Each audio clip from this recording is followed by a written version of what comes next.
শাহবাগ জাদুঘরে এসে আমি আশ্চর্য হয়ে যাবো যে এই জিনিসটা দেখতে পাবো আমি কল্পনাও করতে পারি না। হেই সবাই কেমন আছেন? আসসালামু আলাইকুম। তো আমি নতুন একটা ব্লগ নিয়ে চলে আসছি এবং অনেক দিন পর আমি আমার ভয়েস দিয়ে তারপরে ব্লগটা নিয়ে চলে আসছি। তো আমি বাচ্চাদের সাথে জাদুঘরে আসছি ঘুরতে। তো এই জিনিসটা দেখে আমি তো পুরো অবাক হয়ে গেলাম যে মানে আপনারা লাস্ট পর্যন্ত দেখেন ভিডিওটা, অবশ্যই আমি আপনাদেরকে সাথে এগুলো শেয়ার করব। আমার ছেলে ফাইনাল পরীক্ষা শেষ করার পর এখনও খুব বায়না করলো, আম্মু চলো ঘুরতে যাব, কোথায় যাই। তো জাতীয় জাদুঘরে চলে আসছিলাম শাহবাগ। তো এখানে এসে সব কিছু দেখে এতটা ভালো লাগলো, টিকিট কেটে আমরা চারজনে চলে আসলাম এবং আমার ছেলে মেয়ে খুবই আগ্রহ সহকারে সব দেখছে।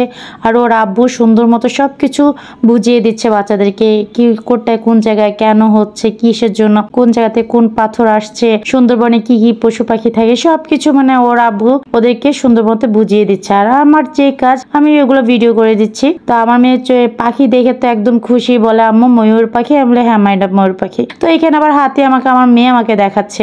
আমার মেয়ে এত বড় একটা নৌকা দেখে পুরোই অবাক, ও হাত একদম মেলে বলতেছে আম্মু এত বড় নৌকা। আমার ছেলে মেয়ে যাই দেখছে তাই অবাক হচ্ছে, আর ওর বাবাকে তো প্রশ্ন করে যাচ্ছে, ওর বাবাও সুন্দর মতো করে সব বলে যাচ্ছে যে কোনটা কি, কে কোন কখন কি ব্যবহার করতো তাই সব বলে যাচ্ছে।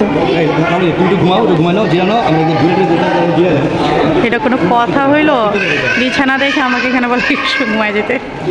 এই প্যাভিলিয়নে এসে আমি হঠাৎ অবাক হয়ে গেলাম, একটা বাটি আমার চোখে পড়লো, যে বাটিটা আমার খুবই পরিচিত একটা বাটি। এই বাটিটা আমার নানা ছিল, সেটা আমার আম্মু আমাকে দিছে। সেম জিনিসটা এখানে এসে আবার আমি পেলাম, আমি বাসায় যেয়ে দেখাবো সেম বাটি। এই যে এই সেম বাটি আমার আছে।